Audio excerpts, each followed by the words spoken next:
પશ્ચિમ Kutch Bhuj local crime બ્રાન્ચે social મીડિયાના માધ્યમથી લોકોને સસ્તા સોનાના બિસ્કિટ આપવાની લાલચ આપી છેતરપિંડી કરવાનો પ્રયાસ કરતી એક ગેંગનો પર્દાફાશ કર્યો છે। એલસીબીની ટીમ ભુજ શહેર વિસ્તારમાં પેટ્રોલિંગમાં હતી તે દરમિયાન બાતમી મળી હતી કે આસિફ અબ્દુલ બજાણિયા નામનો શખ્સ પોતાના સાથીદારો સાથે સ્કોર્પિયો ગાડીમાં નાગોર પુલિયા પાસે હાજર છે।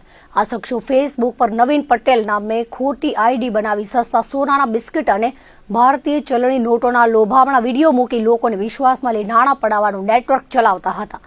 પોલીસે દરોડો પાડી આસિફ અબ્દુલ બજાણિયા, હફીદ અબ્દુલ રજાક ચાકી અને અલી મહમદ ઉર્ફે સાહિલ હનીફ કુરેશી નામના 3 શખ્સોને ઝડપી લીધા છે। પકડાયેલા આરોપીઓ પાસેથી 80,000 રૂપિયાની કિંમતના 4 મોબાઈલ ફોન, 10 લાખની સ્કોર્પિયો ગાડી અને સોના જેવા લાગતા પીળા રંગના 3 બિસ્કિટ કબજે કરવામાં આવ્યા હતા। આ મામલે ભુજ શહેર બી ડિવિઝન પોલીસ મથકે બીએનએસની વિવિધ કલમો હેઠળ ગુનો નોંધી કાયદેસરની કાર્યવાહી હાથ ધરવામાં આવી છે, જ્યારે નવાબ અબ્દુલ સત્તાર જત નામના અન્ય એક આરોપીને વોન્ટેડ જાહેર કરવામાં આવ્યો છે।